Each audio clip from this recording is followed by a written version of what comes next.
자, 안녕하십니까. 국어 영역 신영균 선생님입니다. 벌써 세 번째 TCC네요. 자, 오늘은 EBS를 우리가 어떻게 활용하면 제대로 활용할 수 있는지에 대해서 설명을 드리도록 하겠습니다. 자, EBS 참 말도 많은데 여러 가지로 우리가 제대로 EBS를 공부한다라는 게 어떤 것인지에 대해서 오늘 확실하게 방향을 제시해 드리도록 하겠습니다. 어떤 선생님들은 EBS를 거의 외워버려야 된다, 이렇게 강조하는 선생님도 있고, 어떤 선생님들은 아니다, EBS하고 수능하고 국어 영역에 있어서는 별 그렇게 상관성이 있다고 볼 수 없다, 이렇게 강조하는 선생님도 있어요. 어떻게 생각해?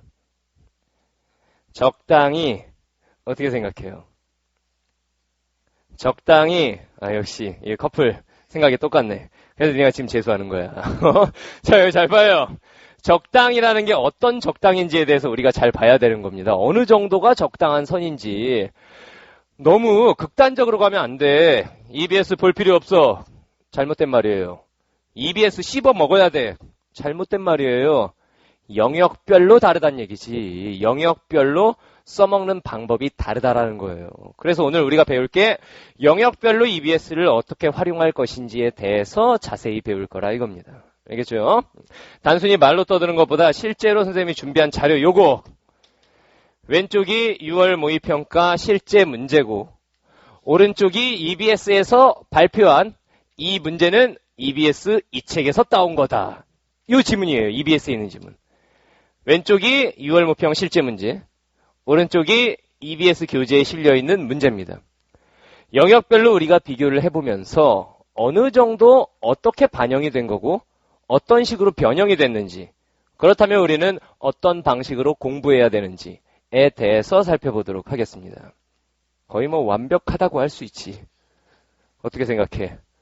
그렇죠. 그렇죠. 자, 요거에 대해서 같이 살펴봅니다. 일단 여기 글씨가 다 늘라다 보니까 글씨가 작아가지고 양쪽을 함께 보여주다 보니까 글씨가 작아서 잘 안 보일 텐데, 교재 현장 강의 학생들은 지금 다 갖고 있고 교재 파일을 올릴 거예요. 올릴 테니까 온라인 학생들은 그 파일을 보면서 비교해보면 된다 이겁니다. 알겠죠? 자, 일단 첫 번째 영역 화법입니다. 화법. 과연 EBS가 어떤 식으로 반영이 되고 변형되었는지 한번 봅니다. 화법부터. 자, 일단 1번부터 3번까지의 문제가 EBS 인터넷 수능 177페이지에 있는 지문을 변형했다라고 EBS에서 발표를 했어요. 어떤 식으로 변형했는지 지문 그리고 문제 한 번에 살펴보도록 합시다. 알겠죠? 자, 일단 지문 한번 볼게요. 이거 보니까 지문의 내용이 이런 식의 지문이네요. 일단 EBS에 있는 거 한번 봅시다. 우리 고장의 유명 유적지인 맹씨 고택의 개방과 관련해 토론하고자 합니다.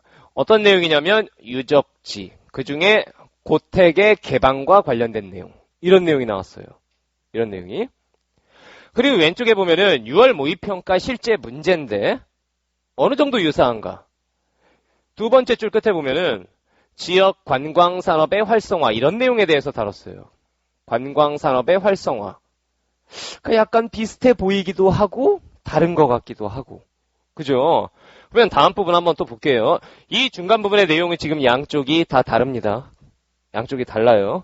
그 다음 또 보니까 여기 보니까 이제 나오는 거야. 실제 문제, 지역에 있는 향교와 고택들을 개방해야 한다, 뭐 이런 말이 나와요. 그러니까 이쪽에 있는 EBS 교재 문제가 고택을 개방할 것이냐 말 것이냐, 이 내용이었다고.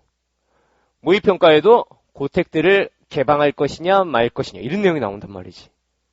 일단 지문에 있어서 겹치는 내용이 일부 있죠. 중간 부분의 내용은 물론 다르지만 일부 겹치는 내용이 있지. 이렇단 말이에요, 지금. 그렇다면 우리가 한번 생각을 해봅시다. 화법을 생각해 볼 때 여기에 있는 이 EBS에 있는 이 내용, 고택에 대한 내용 공부를 해야 될까? 아닌 것 같아? 공부를 해야 될까? 아닌 것 같아? 그렇죠. 이게 지금 선생님 여기 고택, 여기도 고택, 그러면 너넨 고택을 연구할 거냐? 네가 고택을 지을 거야? 그런 게 아니란 말이죠. 알겠죠? 지문에 뭐가 나오면 어떠냐, 그 내용은 크게 관련성이 없지. 알겠지? 근데 EBS는 이것도 활용한 적중, 뭐 이런 식으로 얘기를 한단 말이지. 알겠죠? 70% 반영에 일단 이런 기본적인 어떤 내용들이 유사하면은 활용했다라고 본다는 얘기야, EBS는. 알겠죠? 그 다음에 또 봐요. 문제 유형이 이제 중요한 건데, 한번 봅시다, 문제 유형. EBS에서는 토론 내용을 기록한 것이다. 일치하지 않는 일치 문제가 나왔고, 모평 실제 문제에서는 말하기 방식에 대한 문제가 나왔어요. 다르죠, 문제 유형이 지금. 문제 유형이 다릅니다. 자, 그 다음 부분 보니까, EBS에서는 협상을 위해 새로 수집한 자료이다. 이걸 협상에 활용할 수 있는 방안, 즉 이 자료를 어디다 써먹을 것인가. 여기 있는 내용은 달라. 무슨 식당 개선 이런 문제야. 근데 문제 유형이 흡사하다 이건데, 비슷하다 이건데, 토의 내용을 바탕으로 학습 활동을 수행한 결과, 그러니까 자료를 주고 이거에 대한 학습 활동의 결과로 적절하지 않은 것은, 이것도 자료를 주고 이거를 어디다가 써먹을 수 있겠느냐. 자료를 줬으니까 좀 비슷해 보이긴 하죠. 이런 문제는 EBS에만 있냐? 이런 게 아니라는 겁니다. 결국 이 화법 부분을 잘 보면은 우리가 이런 생각을 해볼 수가 있어요. 결론은 이거지. 화법 분야에 있어서는 EBS 어떻게 활용할 것이냐. 화법 분야는, 자, 일단 첫 번째, 개념 중심의 공부는 하지 않는 것이 좋다. 개념 중심의 공부는 하지 않는 것이 좋다. 너네 EBS 수능 특강 책 보면은 앞부분에 화법 문제 나오기 전에 화법의 개념들이 쫙쫙쫙쫙 나오죠. 어떤 애들은 그걸 씹어 먹어요, 무식하게. 그래서 이걸 알면 문제를 풀 수 있지 않나요? 그렇지 않아. 알겠죠? 화법은 개념하고 문법하고 좀 달라. 문법은 어떤 개념을 좀 알고 있어야 문제 풀기가 쉽죠. 화법은 그렇지 않다. 내가 알고 있는 화법의 개념이 문제의 정답률과 직결되지 않는다는 얘기예요. 무슨 말인지 알겠죠? 그러니까 EBS 앞부분에 있는 개념 부분을 씹어 먹을 필요가 없어요. 한 번만 읽어보면 돼, 그냥. 한번 쭉 읽으면서 아, 이런 것들이 있구나. 끝. 이 정도란 얘기예요. 알겠죠? 개념 중심의 학습은 아니다. 그러면은 선생님, 요거 공부하면 되겠네요. 고택이니까 지문 공부를 하겠습니다, 저는. 웃기지 마라. 이거 안 나오면, 이게 딴 내용 나오면 못 맞추냐? 그런 게 아니지. 이거 같은 경우에는 화법은 지문 중심의 학습도 아니다. 지문 중심의 학습도 아니다. 라는 겁니다. 알겠죠? 선생님, 그러면은 개념 중심도 아니고 지문 중심도 아니면 뭐 중심으로 공부합니까? 뭐 중심으로 해야 될까? 그렇지. 우리가 이 생각을 잘 해봐야 돼요. 화법은 기존의 수능 시험에 없었죠. 물론 듣기 평가가 있었지만 이런 지필고사 형태의 문제가 없었잖아, 화법은. 그래서 문제 유형이 좀 새롭겠지. 재수생들은 좀 알 거예요. 문제 유형이 듣기 평가에 나왔던 문제 유형하고 비슷한 것 같긴 한데 이렇게 지필고사로 나오니까 뭔가 색다르죠. 이렇게 돼요. 그래서 우리가 중점적으로 공부해야 되는 건 뭐냐면 EBS에 있는 화법의 문제 유형이란 말입니다. 문제 유형 중심의 학습을 해야 한다. 학습을 해야 되겠다. 이게 결론입니다. 알겠죠? 진짜로 어떤 애들은 여기 있는 지문 공부를 하는 무식한 애들이 있다니까. 진짜로 있어요. 또 진짜 수능 특강 앞부분에는 그 개념을 씹어 먹는 애들이 있다니까. 막 형광펜 빡빡빡 치면서. 그렇게 했어요? 그렇게 하면 안 된다는 얘기야. 알겠죠? 화법 영역은 어떻게 하면 된다? 개념 중심의 학습 필요 없다. 지문 중심의 학습도 필요 없다. 문제 유형 중심으로 접근한다. 왜? 기존의 기출문제에 없었으니까 그런 게. 알겠죠? 그래서 우리가 살펴본 결과 화법은 이 방향으로 나아가야 하겠구나라는 결론이 나오는 거다. 알겠죠? 자, 그 다음에 이제 작문 분야에 대해서 한번 보도록 하겠어요. 작문. 오른쪽에 있는 걸 먼저 봐야죠. EBS 문제가 이랬었는데 6월 모평에 이렇게 반영됐다라는 걸 보여주는 거니까. 6월 모평이 이거였는데 EBS를 그거 갖고 만들었어요. 이게 아니잖아, 지금. 알겠죠? 그러니까 얘를 먼저 보고 어떻게 반영됐는지 한번 보는 겁니다. 자, EBS에서 이런 문제가 있었어요. 인터넷 수능 208페이지에 보면은 청소년의 과시 소비 성향. 애새끼들이 명품 입고 다니고 말이야. 뭐 이런 내용이 있었단 말이야. 근데 6월 모평에 뭐가 나왔냐면 청소년의 소비 태도. 비슷하죠. 청소년의 과시소비 성향, 청소년의 소비 얘기. 여기도 보면 청소년의 소비 태도, 뭔가 유사해 보인다 이거지 지금입니다. 내용상의 유사점이 보이죠. 그다음 문제 유형 한번 봅시다. EBS의 문제가 보기의 개요를 수정하라. 개요 수정 보완 문제였고, 이것도 똑같은 청소년 소비인데 개요죠, 개요. 그 다음 문제를 한번 보면 어떻게 나왔냐면 글을 작성하기 전 개요를 수정 보완한다 이렇게 나왔어. 자, 이 문제 같은 경우 어때요? 내용상에서도 유사하고 문제 유형은 똑같죠. 작문이 이런 식으로 반영이 됐다는 얘기지 이번에. 네, 그러면 수능도 그럴까요? 그럴 가능성이 매우 높지. 왜? 6월 모평의 의미가 뭐야? 선생님, 교육청 모의고사는요? 걔는 아니야. 교육청 모의고사에는 EBS 지문이 많이 나오디 안 나오디? 교육청 모의고사에 많이 안 나오죠.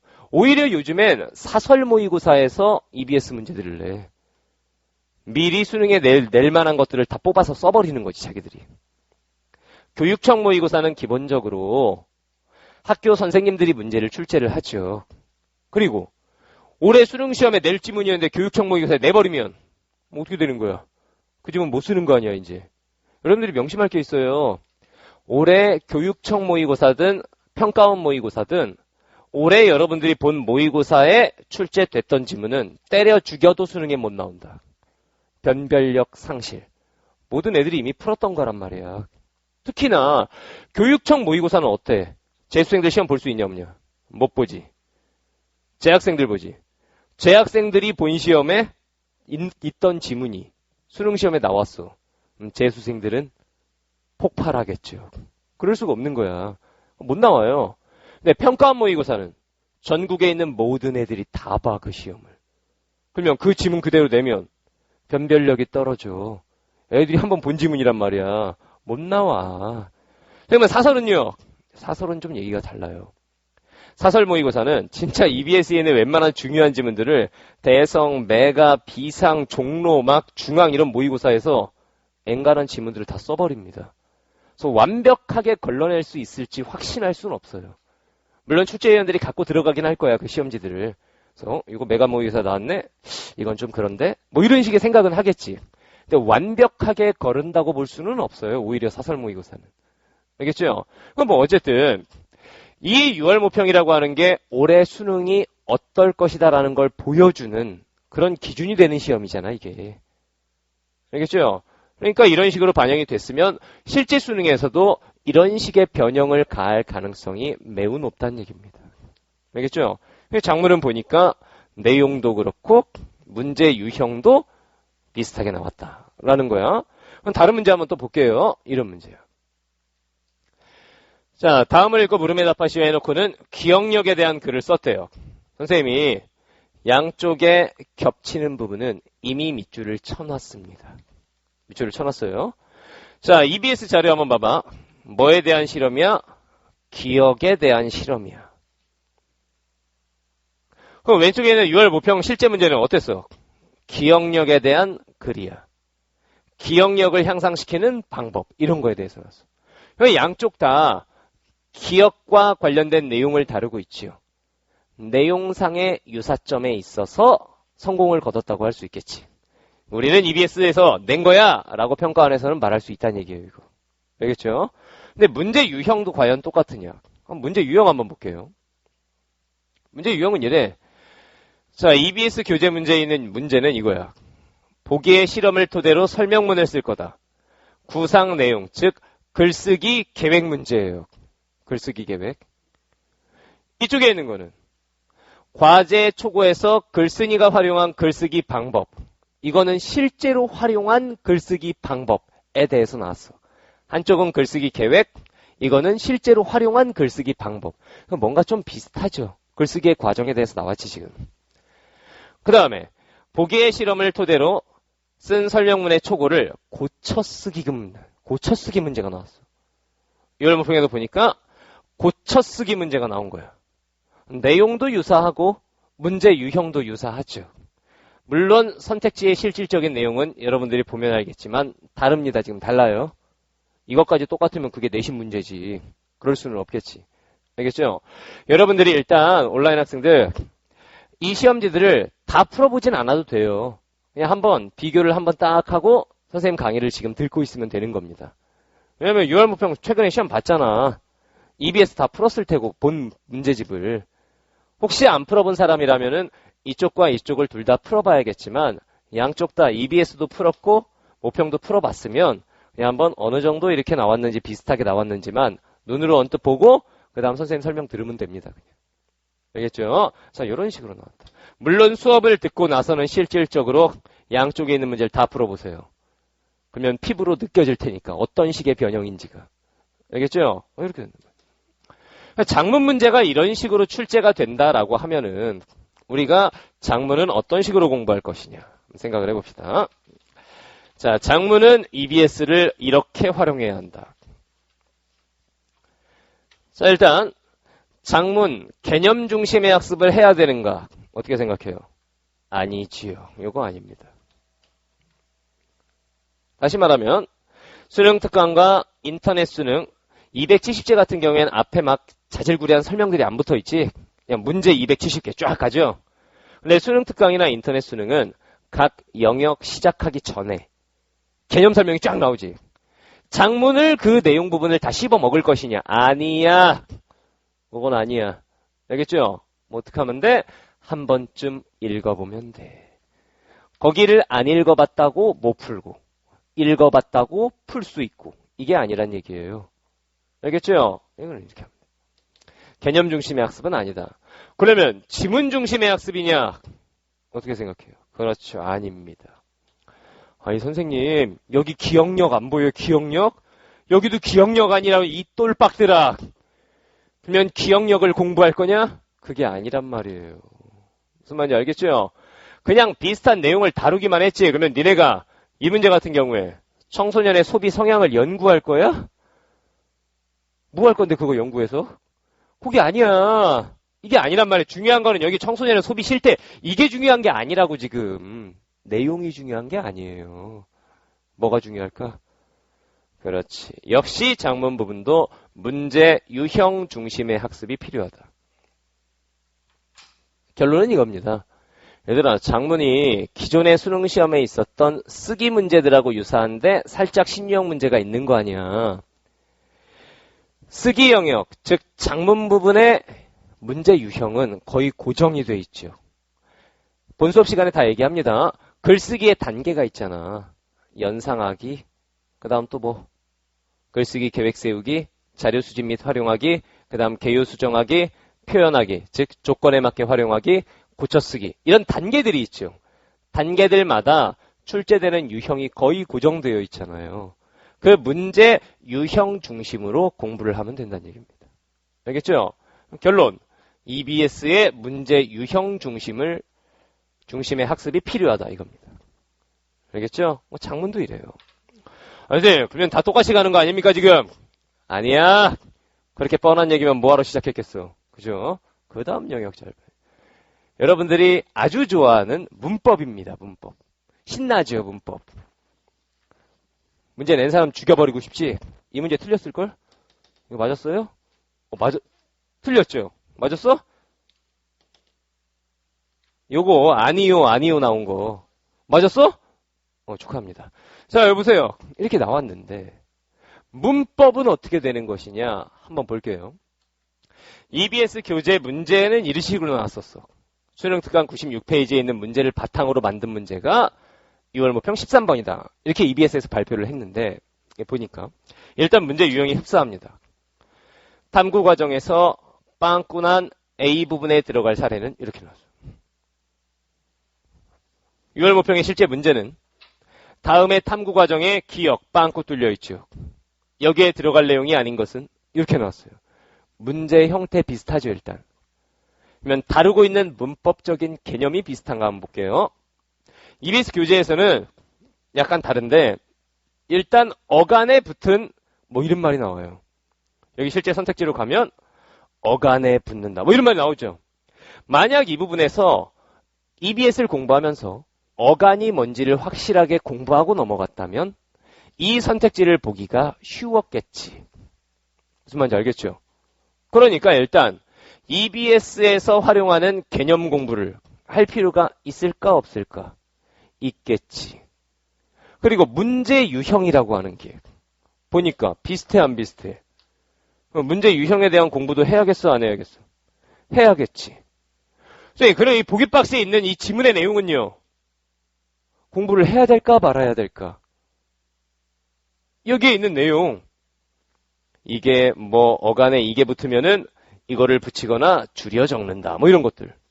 공부를 해야 될까 말아야 될까? 안 해도 돼요? 해야 됩니다. 알겠죠?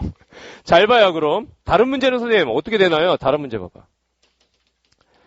자, EBS 교재 문제 96페이지에 있는 문제를 활용한 게 14번인데 보기의 밑줄 친 부분에 해당하는 사례는 밑줄 보면 이렇게 써 있었어요. 높여주는 표현, 즉 높임법에 대해서 나왔어. 높임법. 이게 보기 박스에 주어진 자료의 내용이야. 이쪽 14번 실제 유월모평의 문제를 보면 높임법은 높임법에 대해서 나왔어. 여기서 주의할 건 뭐냐면 이 문제를 풀 수 있었다고 해서 이 문제를 풀 수 있는 건 아니다. 왜냐면 이 문제에서 묻는 거는 주체, 객체, 상대 높임이 아니었어. 이 문제에서 묻는 것은 주체, 객체, 상대 이런 높임법에 대해서 나온 거야. 알겠죠? 그런 공부를 어떻게 했었어야 돼? EBS 공부를 하다가 우리 수업 시간에 실제로 이렇게 수업을 하고 있지. 하다가 높임법 이거 설명하고 끝나냐? 내가 뭐 설명해줘? 높임법에 대해서 알아봅시다. 이러면서 주체, 객체, 상대, 직접 높임, 간접 높임 다 확장시켜서 설명하지. 그렇게 공부를 했어야 돼, 문법은. EBS 공부할 때 어떤 문제에 걸리는 개념을 중심으로 해서 확장해서 공부를 했어야 돼. 무슨 말인지 알겠죠? 그래서 문법은 이런 식으로 나온다라는 거예요. 선생님, 다른 문제는 또 어때요? 다른 문제 또 봅시다. 이게 이제 고전 문법인데 B형 시험지니까. 선생님, A형은요. A형도 비슷합니다. 어떤 식으로 반영되는지를 보겠다는 거지 문제 설명하는 게 아니기 때문에 A형 학생들도 잘 봐두세요. A형도 비슷하게 반영되는 거야. 알겠죠? 이거 봐봐. 여기에선 EBS 교재에서는 모음 조화에 대해서 설명을 했고 결정적으로 이 밑줄 선생님이 쳐놓은 부분. 아래아의 1단계 변화는 어두가 아닌 곳에서 아래아가 으로 2단계 변화는 아래아가 아로 그대로 이쪽으로 넘어가 보면 아래아에 대해서 나왔는데 그래서 이건 모음 조화에 대한 게 아니잖아요. 그래. 근데 일단 아래아에 대해서 나왔지. 둘째 음절 이하에 놓인 모음은 아래아가 으로 그 다음에 2단계에서는 아래아가 아로 이거 어때? 내용 똑같이 겹치지. 이런 식입니다. 문법 문제는. 알겠죠? 잘 봐두세요. 이거 다 찾아갖고 만드는데 아주 쇠가 빠질 뻔했어요. 다 찾아갖고 만든 거야 지금. 감동적이지. 울지 말고. 잘 봐요. 이런 식이란 말이야. 알겠죠? 그러면은 선생님 결론이 뭡니까? 결론은 이거지. 문법 같은 경우는 우리가 EBS를 어떻게 활용해야 되느냐? 어떻게? EBS에 나오는 개념 공부 해야 돼, 안 해야 돼? 그렇지. 해야 되는 정도가 아니야. EBS 개념 어떻게 해야 돼? 완벽하게 씹어 먹어야 돼. 씹어 먹으라는 얘기는 뭐야? 단순히 EBS에서 나와 있는 그 문제만 풀라는 게 아니라 그 문제와 관련 있는 문법 사항을 다 싸잡아서 공부해야 돼. 무슨 소리인지 알겠죠? 확장 학습이 필요하다는 얘기야. EBS에서 상대 높임법에 대한 문제가 나왔다. 그럼 뭐 또 공부해야 돼? 주체 높임, 객체 높임, 더 나아가선 직접 높임, 간접 높임까지 다 공부해야 돼. 무슨 말인지 알겠죠? 이렇게 확장해서 공부하는 습관이 들어있어야 된다. 어떤 부분에서? 문법 부분에서. 오케이? 자, 그 다음에 또 지문 중심이라고 하는 게 선생님 문법엔 지문이 없잖아요. 보기 박스 말하는 거야. 보기 박스. 이 보기 박스 공부를 해야 돼, 안 해야 돼? 해야 되겠지 보니까. 알겠죠? 보기 보기박스에 대한 문법은 보기박스가 대체로 다 뭔 내용이야? 문법 규칙에 대한 내용 아니야. 보기박스가. 그러니까 이 보기박스 내용학습 해야 됩니다. 보기박스에 대한 내용학습도 해야 돼. 왜? 실제로 이런 식으로 직접 쓰기 때문에 이거는 아까 화법 작문에 있던 무슨 그런 거랑은 좀 달라. 실질적인 문법 개념이기 때문에. 알겠죠? 이건 공부를 해야 되는 거야. 자, 문제 유형은요. 문제 유형은 해야 돼, 안 해야 돼? 문제 유형은 이거 해야 돼. 개념 씹어먹기 해야 되지. 관련 개념. 보기 내용 학습해야 되지. 그럼 문제 유형은 해야 돼. 알겠죠? 문제 유형 학습도 해야 돼. 즉, 문법은 EBS에 관련 있는 것만 나온다고 생각하면 돼. 대신 확장해서 다 씹어 먹어야 돼. 알겠죠? 그래서 문법 부분은 EBS에 있는 내용을 완전히 씹어 먹는다. 라는 생각으로 공부해주면 되겠다. 라는 겁니다. 그래서 EBS의 실질적인 반영도가 가장 높은 부분 중에 하나가 아마 문법일 거란 얘기지, 문법. 중요한 건 뭐다? 단순히 그 문제 10번 푸는 거 아무 소용없어. 그 문제와 관련된 개념까지 싸잡아서 공부한다.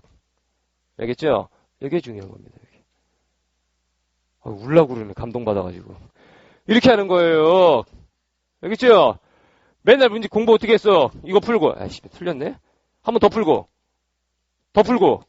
그 문제만 풀어서 되는 게 아니라니까, 그게. 알겠죠? 이런 식으로 하는 거야. 오케이? 이런 식으로 공부. 선생님, 그러면 다른 영역은 어떻습니까? 또 보겠어요. 다른 영역 한번 봅시다. 이제 독서 지문입니다. 독서. 독서가 뭐야, 독서? 책 읽는 거야? 비문학 지문들을 말합니다. 비문학 지문. 자, 비문학 지문은 이런 식으로 출제가 됐습니다. 자, 일단 EBS에 있는 독서 입문 지문, 사물의 본질에 대한 지문이 있었어요. 어디에? 수능 특강 134, 135페이지. 이 지문을 표본으로 해서 만든 지문이 6월 모평에서 이 지문입니다. 이 지문은 무슨 내용이야? 이건 역시 본질에 대해서 다루고 있어요. 똑같냐? 딱 언뜻 봐도 사례도 다르고 내용도 다르고 약간 다릅니다. 이게. 알겠죠?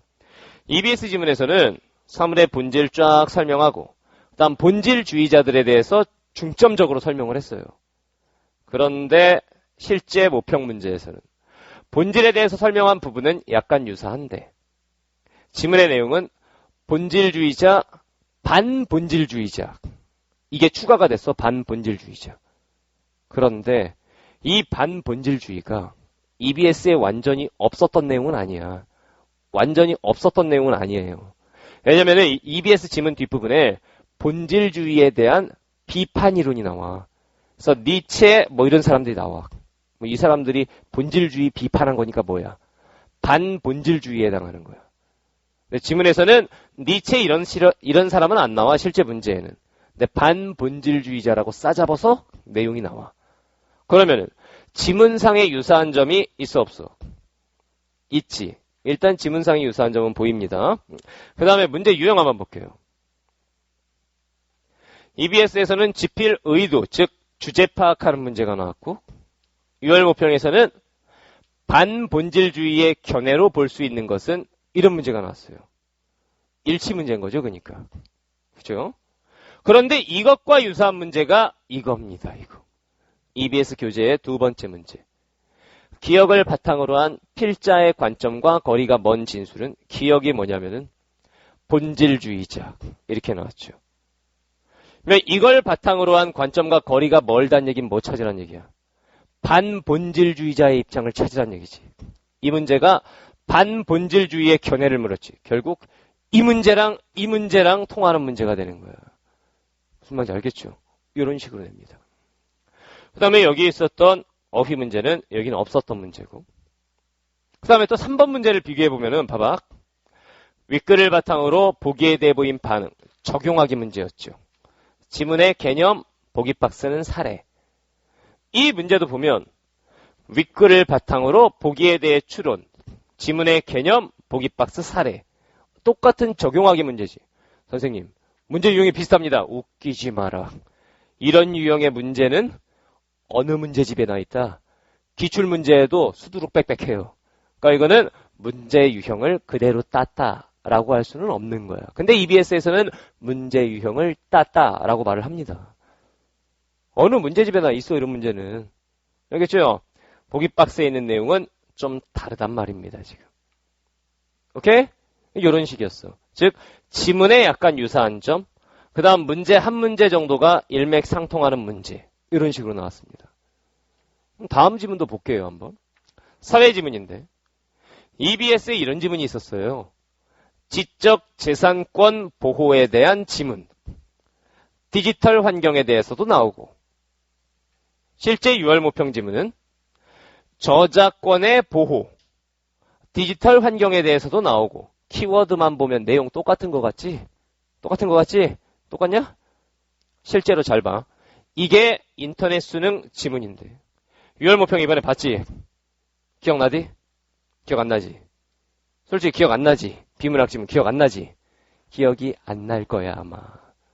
어떤 선생님들은 이 내용 다 공부해가지고 거의 외워야 된다. 그래서 막 중간에 빵꾸도 뚫어놔요. 내가 진짜로 요 근처 고등학교에서 문제를 어떻게 냈어? 너희 학교야? 너희 학교? 어떻게 냈어 시험을? 지문에다 빵꾸 뚫어놓고 서술형 빵꾸 안에 들어갈 글을 채우시오. 미쳤어요. 이렇게 냈었어 EBS 지문으로. 요즘에 고등학교들도 다 시험 범위가 수능 특강이고 이러잖아. 니네 학교야.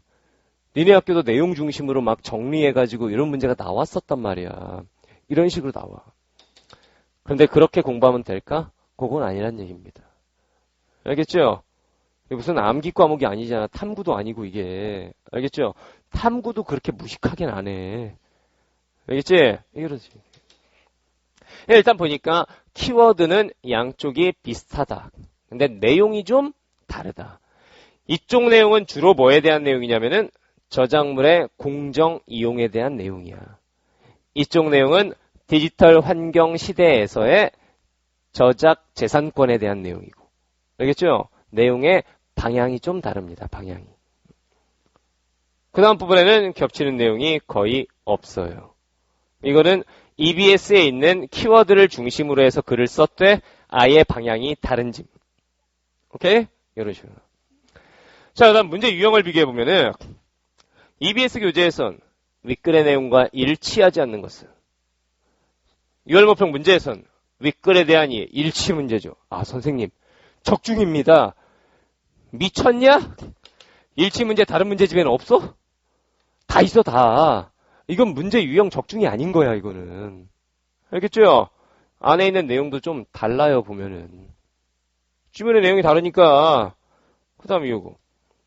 서술상의 특징 문제가 EBS에 있었는데 여기에는 없고. 그 다음에 또 요거. 요거 좀 비슷합니다.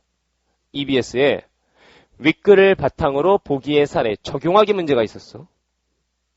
똑같이 유월모평에도 윗글을 바탕으로 보기를 이해. 문제 유형 적중이야? 이건 일단 아니야. 어떤 문제집이나 있어 이런 문제는. 그런데 박스 안에 있는 내용이 영화와 관련된 개인 블로그를 운영한다. 여기 보면 역시 미술평론의 블로그를 이용한다. 선생님 블로그가 겹칩니다. 이런 또라이들이 있어요. 블로그 겹치면 뭐?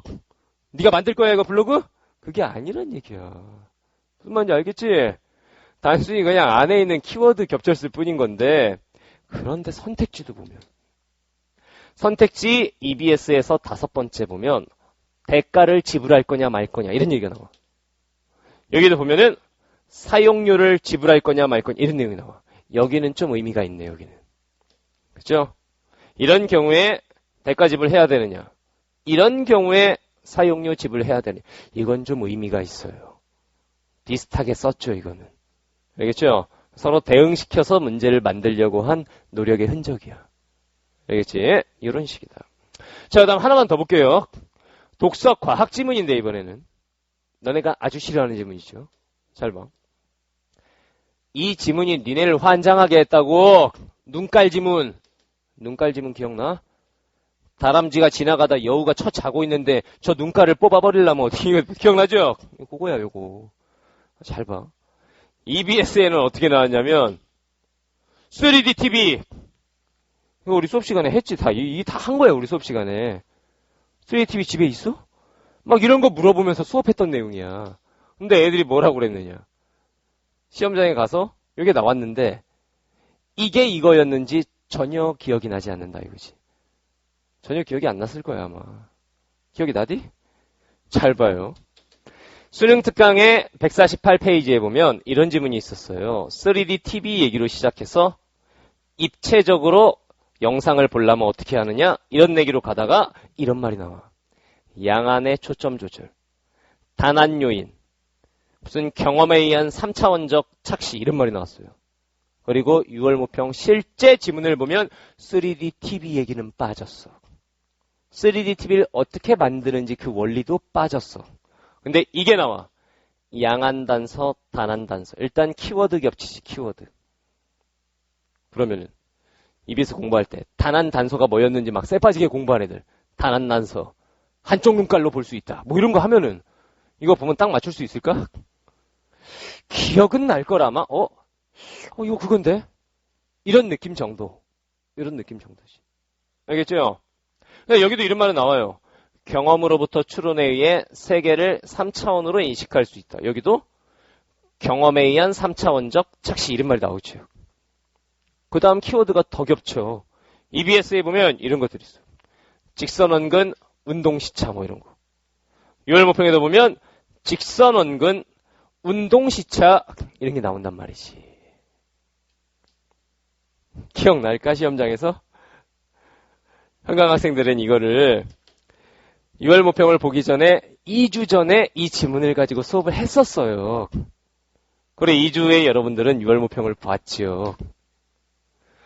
이 지문이 그 지문이었는지 솔직히 기억났냐 안 났냐? 안 나지. 수능 시험 언제 봐? 5개월 후에 보잖아. 2주 만에 다 까먹었는데 수능 시험장 가면 아니 이것은 수능 특강 148페이지에 했던 그 양안 단서 문제가 아니더냐. 이게 기억이 날 것 같냐? 기억이 날 리가 없어. 근데 그걸 기억하는 공부를 하는 멍충이들이 있다고. 그렇게 치면 EBS 비문학 지문이 몇 개야? 그거 다 씹어 먹으려고 그 시간에 만약에 네가 사회문화 공부하면 사회학자 될 걸 아마? 공부의 포인트를 생각을 잘하란 말이야. 알겠죠? 결론이 무엇이냐? 결론은 이거야 이제. 여기에 있던 일치 문제도 저기에선 없었고 결론은 이겁니다. 비문학은 독서는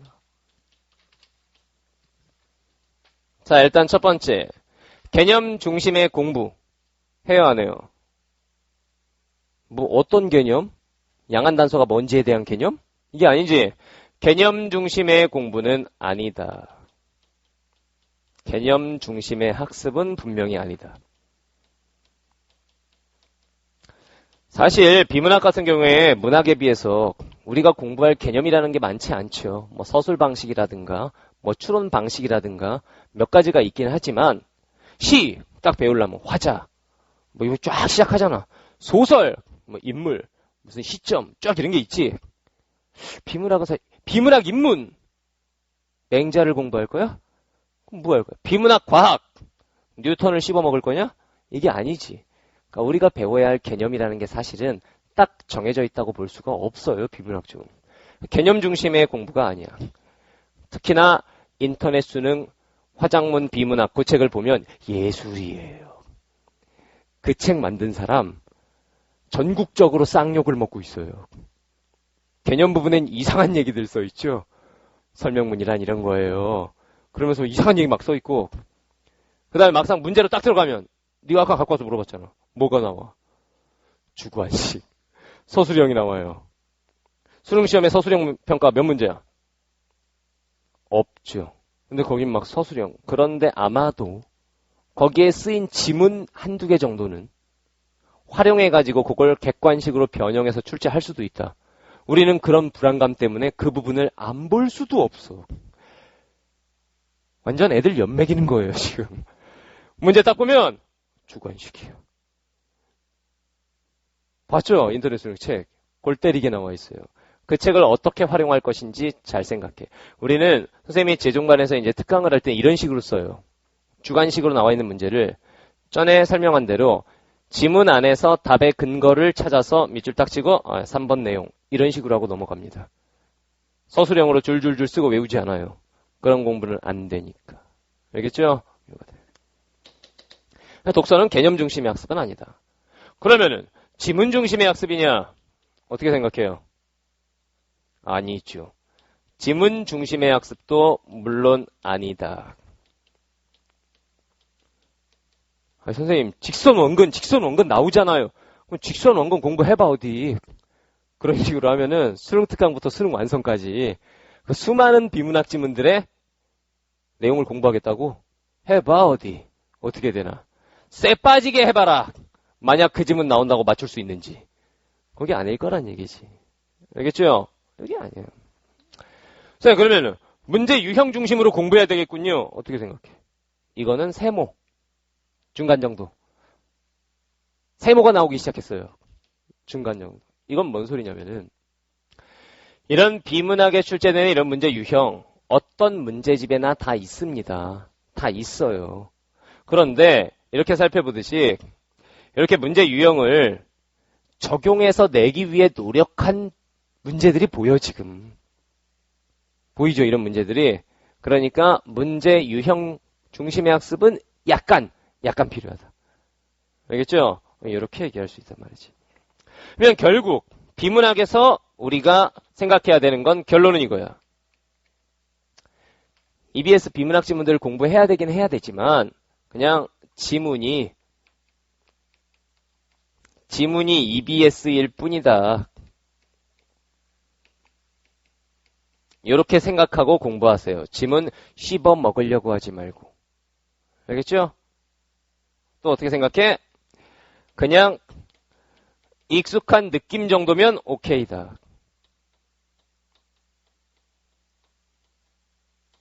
익숙한 느낌 정도면 오케이. 이런 생각으로 공부하세요. 시험장에 갔을 때 이 말 들어본 적 있는데 느낌 괜찮네. 끝. 이 정도면 끝이야. 작년 수능 볼 때 생각해봐. 진짜로 떠오르냐고. 떠올라? 이것은 수능 완성에 있던 그 지문. 안 떠올라. 시간에 쫓기면서 그게 다 떠오른다고. 그냥 풀 때 어떻게 되는 거야? 들어본 적 있는데. 그 푸는 거야, 이제. 알겠죠? 이런 식으로 푸는 겁니다. 오케이? 이런 식으로. A형은 잘 들으세요. 지문의 변형 정도가 약간 덜해요. 다시 말하면 A형은 더 유사도가 높아. EBS와 실제 수능이. 6월 모평이 실제로 그랬어요.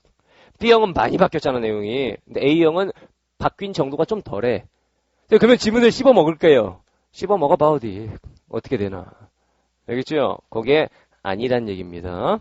자, 그 다음에 이제 문학 부분으로 가는데, 문학 부분에선 얘기가 약간 달라집니다, 이제. 일단 시입니다, 시. 지문 비교해볼까요? 고전시가 시집살이 노래. 자, 실제 EBS에는 이렇게 나와 있었어요. 형님 온다, 형님 온다, 분고개로 형님 온다. 6월 모평 문제에는 형님 온다, 형님 온다, 분고개로. 아니, 선생님, 똑같은데요? 당연하지! 그러면 출제 교수가 이거 보고, 야, 씨발, 다시 한번 써볼까? 그거 다시 써? 원래 있는 작품을 다시 써? 그럴 순 없지. 야, 이거, 김소월 씨잖아. 내가 한번 변형 창작을 해보겠어. 이게 말이 되냐? 누가 쓴 건데. 그럴 수가 없지. 다시 말하면 시는 작품이 똑같이 나온다. 똑같이 나온다. 그대로 나온다. 그대로 그냥. 그대로. 그죠? 일단 딱 드는 느낌이 지문 공부가 약간 필요하겠구나 라는 느낌이 들죠. 일단. 그지? 그 다음 볼까요? 문제 유형 한번 볼게요. EBS 교재에서는 표현 방식에 대해서 물었어요. 그런데 6월 모평에선 시상 전개에 대해서 물었어. 겹치는 선택지는 빵개 없어요. 선생님, 그럼 유형 공부를 안 해도 됩니까? 어떤 문제집이나 있어. 표현법 문제는. 어떤 문제집에는 없냐? 시에서 표현법 문제가. 그러니까 이거는 EBS만의 독창성이다라고 말할 수 있냐? 그럴 수 없어. 알겠죠? 그 다음에 여기 보면 기억에서 미음 이런 문제가 있었고 EBS에는 그런 문제가 없네요 지금. 근데 EBS에서 이런 문제가 있어. 윗글을 바탕으로 만든 인터뷰다. 이거는 송미인곡하고 비교해라. 관련이 거의 없네요. 그죠? 지문을 똑같이 낸 대신에 문제를 다르게 냈다 이겁니다. C 부분은. 오케이? 자, 그 다음에 현대시 한번 비교해 볼게요, 우리가. EBS 교재에서 백석의 8원이라는 작품이 나왔고, 유혈모평의 백석의 8원. 출제 교수가 새로 써? 그럴 수가 없다. 이미 이거는 일제시대의 백석 작가가 써놓은 작품이야. 변형을 할 수가 없어, 이거는. 알겠죠? 똑같이. 그럼 평소에 이 시를 심도 있게 공부를 했다면 문제 풀 때 도움이 될까 안 될까? 되겠지. 알겠죠? 되겠지. 자, 그 다음에 여기에 이제 또 하종우의 동승이라는 작품이 유혈모평에 그대로 나왔습니다. 행까지 그대로 나올 수밖에 없지. 왜? 변형이 안 되는 거니까 작품은. 알겠죠? 똑같아요. 문제 유형을 볼게요. EBS에는 가와 나에 대한 설명. 유혈모평엔 가와 나의 공통점. 야, 씨, 똑같다. 똑같냐? 야, 다른 문제집엔 이런 문제 없냐? 이건 다른 문제집에도 있어. 그러니까 문제 유형 자체는 큰 의미가 없었다란 얘기입니다. 알겠죠? 선택지에도 겹치는 내용이 뭐 거의 없다는 얘기죠, 지금. 오케이? 요거 좀 봐요, 요거. 보기 박스 문제가 나왔는데 한국인의 정서, EBS에는 뭐 공동체 이런 얘기. 여기 실제 유혈모평에는 조화로운 공동체 만들려면 박스의 내용이 똑같진 않고 그냥 공동체란 말이 공통으로 들어가. 이 내용 다 외웠으면은 이 문제 풀 수 있냐? 그거는 아니고. 알겠죠? 자, 그 다음 한번 또 볼게요. 여기엔 이런 문제가 기억에서 미음 이런 문제가 나왔었고, 그 다음 여기에는 기억에서 미음 이런 문제가 있었죠. 적중이냐? 모든 문제집에 다 있다. 알겠죠? 이런 식으로 나왔어요. 이게 시였어요. 그렇다면 우리가 문학 중에 시는 어떻게 공부해야 되겠다라는 방향성이 잡히죠. 그죠? 방향성이 잡힙니다. 자, 일단 개념 중심의 공부 해야 될까 말아야 될까? 그렇죠. 느낌이 오죠, 이제? 세모입니다, 세모. 선생님, 왜 이렇게 어정쩡하게 합니까? 동그라미 아니면 X로 해주세요. 싫어. 이건 진짜로 세모야. 알겠죠? 뭘 봐두란 얘기냐면은 선택지에 쓰인 용어를 잘 보세요.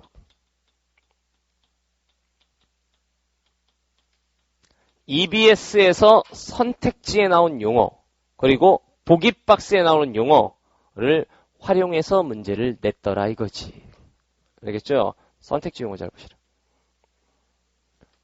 객관적 상관물을 활용하여, 객관적 상관물? 잘 공부해두란 얘기야. 무슨 말인지 알겠죠? 그 다음에 지문 중심의 학습 해야 돼 말아야 돼. 이건 무조건 해야 돼. 시는 씹어 먹어도 돼. 물론 출제 가능성이 높은 작품만. 그걸 니네가 어떻게 알아? 뭐가 출제 가능성이 높은지.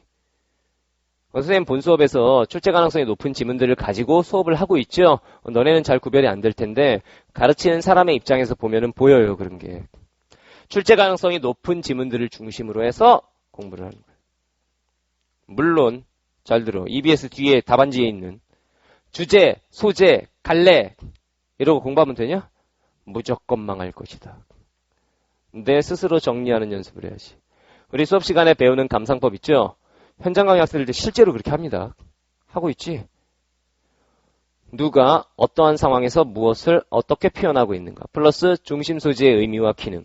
그거를 자기들이 포스트잇 딱 해가지고 정리를 하고 있어요, 실제로. 했어, 정리? 정리했어?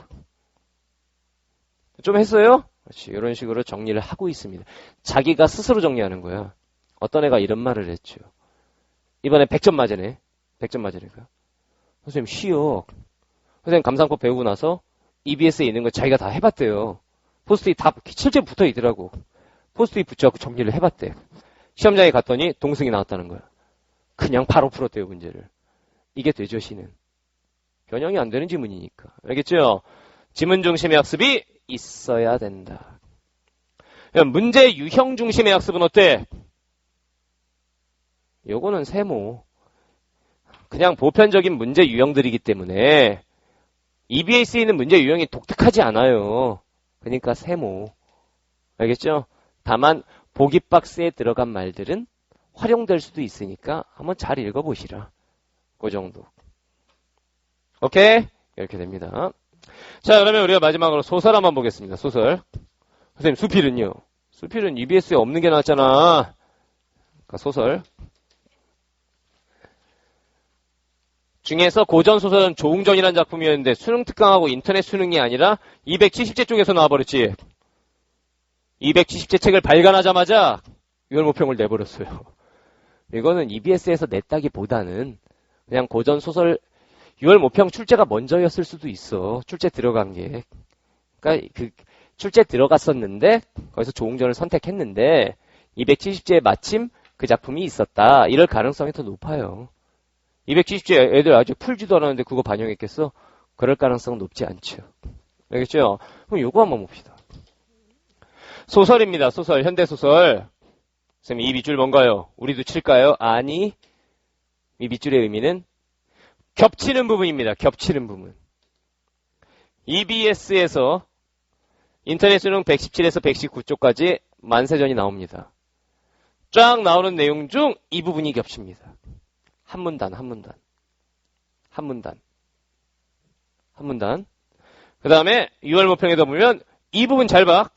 천대를 받아도 얻어맞는 것보단 낫다. 그도 그럴 것이다. 유월모평 천대를 받아도 얻어맞는 것보단 낫다. 그도 그럴 것이다. 딱 이 부분 비슷해요.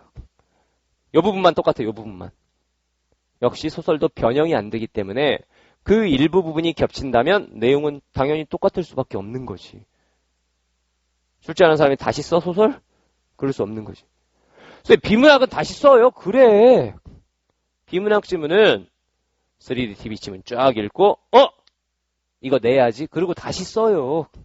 거기에 있는 중심 화제만 활용해서 다시 써. 문제 내기 좋게. 근데 문학 작품을 어떻게 다시 써? 그럴 수는 없죠. 작가의 창작물인데. 그래서 이 부분이 겹치더라. 이런 겁니다. 그러면은 겹치는 부분이 많아? 안 겹치는 부분이 많아? 안 겹치는 부분이 많아 일단. 작년 수능시험에. 수능시험 봤잖아. 소설 뭐 나왔어? 잊고 싶은 추억이지? 박태원의 천변풍경. EBS에 그 지문이 있었냐 없었냐? 있었지. 시험장에 애들이 딱 갔어. 지문을 봤어. 제목 작가를 봤어. 박태원의 천변풍경. 야! 그리고 읽었더니 어때? 이건 다른 소설이야. 아예 다른 부분이야, 소설이. 이런 식으로 출제될 가능성이 높아. 애들이 진짜 대체로 그런 마음이었을 거야. 이거다! 그리고 읽는데, 이러면서 점점 끝으로 가서는, 뭐야, 이거. 제목만 똑같잖아. 이렇게 된다는 얘기야. 무슨 말인지 알겠죠? 그나마 이건 많이 배려해 준 거야. 이만큼 겹치니까. 안 겹치는 부분이 더 많다. 선생님, 문제 유형은요? 한번 볼게요. 윗글의 서술상의 특징은 윗글의 서술 방식은 일단 첫 문제 똑같은 유형의 문제. 그런데 여기는 상징적 소재를 통해 여기 1번은 상징적 배경을 통해 살짝 바꿔버리고 차분한 어조 4번에 여기서 2번에 냉소 적어줘 살짝 틀어버렸죠. 어쨌든 선택지에 나오는 용어에 대한 공부가 약간은 있어야겠다. 알겠죠? 그 다음에 EBS 교재 문제 2번이 이거였어요. 괄자가 했을 법한 생각은? 유월모평 42번은 인물의 태도는 좀 포괄적으로 나왔고 이건 그 중에서 한 명에 대해서 나왔고 어쨌건 인물에 대한 문제면 일치 문제지. 여기 나왔어요. 이렇게. 오케이? 문제 유형도 비슷하게 냈어요. 그 다음에 마지막 문제까지 보기를 참고하여 문제 풀기 보기를 참고하여 문제 풀기. 박스의 내용. 우리 민족의 현실을 사실적으로 그린 사실주의 소설이거든. 여기에도 염상섭은 개인의 발견 현실인식이라는 이런 말이 나와요. 겹치는 내용이 일부 있죠. 그죠? 자, 그러면 정리해보면 소설은 어떻게 공부하면 될까에 대해서 얘기를 해볼게요. 자, 소설은 이렇게 공부한다. 이 부분 필기 나오나요? 자, 소설은 이렇게 공부하면 돼. 소설. 잘 봐.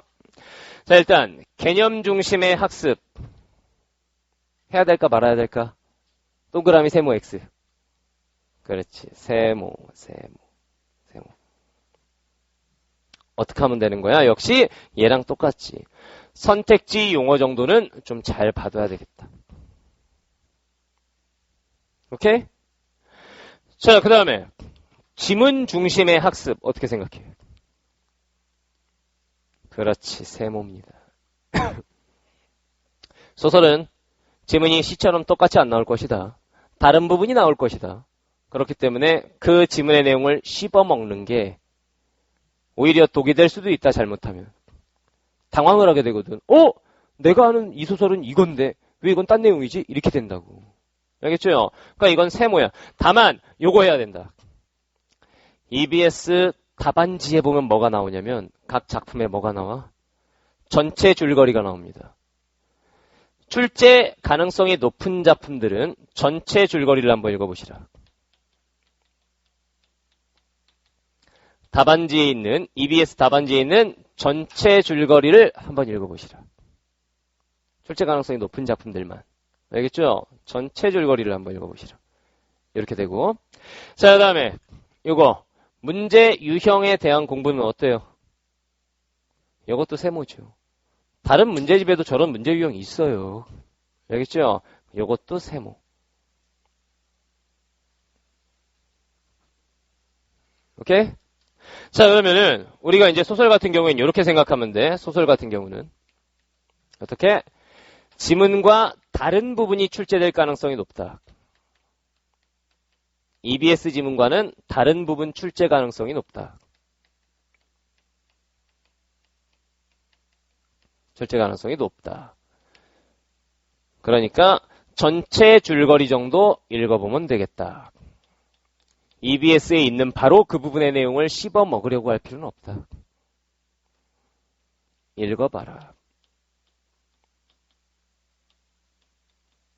물론 지문의 내용을 감상법에 따라 정리는 해야 된다, 당연히. 알겠죠? 그렇게 하면 기억이 더 잘 나겠죠. 문학은 기억이라고 하는 게 약간 도움이 될 수 있다는 얘기입니다. 오케이? 자, 그럼 우리가 총평을 해볼게요. 총평. EBS 결국 이제 다 봤어. 다 봤는데 EBS 어떻게 공부할 것인가에 대한 총평을 한번 해볼게요. 자, 이렇게 하시면 되겠습니다. 첫 번째, EBS 봐야 할 것인가? 봐야 돼? 안 봐도 돼? 봐야 됩니다. EBS 문제집, 연계교재, 반드시 봐야 한다. 봐야 하는 건 맞다.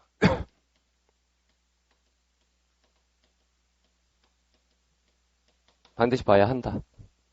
알겠죠?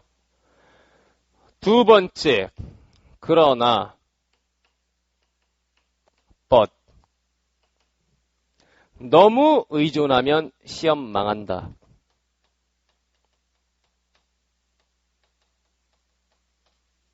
너무 의존하면 망한다. 너네 EBS가 몇 프로 나온다고 그러지? 70%. 만약 작년에 70%를 다 맞췄어 내가.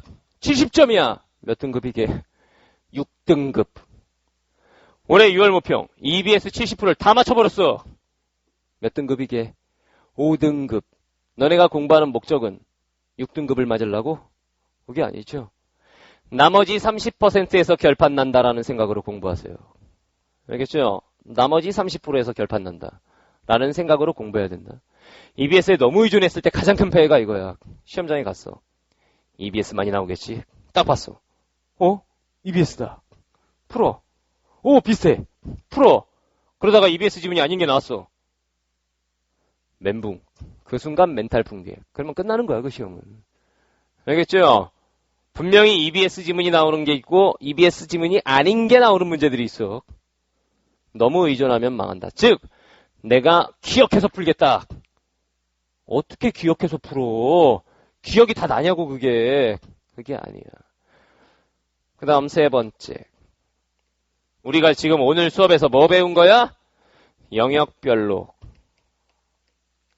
EBS는 영역별로 뭐가 다르다? 활용 방법이 다르다.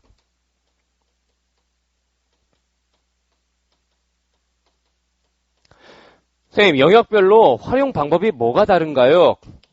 뭐 들었냐, 지금까지? 여기 다 있잖아, 여기. 여기 다 있잖아. 이렇게 다르다고, 이렇게. 알겠죠? 결국 EBS는 어떻게 활용해야 되느냐? 이렇게 활용하면 됩니다. 오케이? EBS에 대한 너무 이런저런 이야기가 많고 학생들이 EBS 공부 방향을 어떻게 잡아야 할지 막막하다고 해서 선생님이 오늘 EBS 제대로 활용하는 방법에 대해서 수업을 한 겁니다. 여러분들은 오늘 배운 것처럼 영역별로 EBS를 활용하는 방법이 다르다라는 생각으로 영역별로 활용 잘하세요. 알겠죠? 그러면 시험장에서도 나름대로 EBS 지문 조금 약간 뭐 다 기억나는 건 아니지만 좀 유사한 마음으로 좀 익숙한 마음으로 풀게 될 것이고 기본적으로는 시험장에서 어떤 생각해야 돼? 어떤 지문이든 내 능력으로 풀 수 있다 라는 자신감을 갖고 문제를 풀 수 있어야지. EBS 하다 보면 안 된다는 얘기죠. 차라리 아예 모든 지문은 내가 처음 보는 지문일 것이다 라는 생각으로 가서 풀어. 그러다 EBS 지문이 나오면 얘 좀 반가운데? 이러면서 풀면 됩니다. 무슨 말인지 알겠죠? EBS를 보긴 보되 너무 의존하면 너네는 오래 망할 것이다. 자, 오늘 EBS 활용 수업 여기까지 하겠습니다. 자, 수고하셨습니다.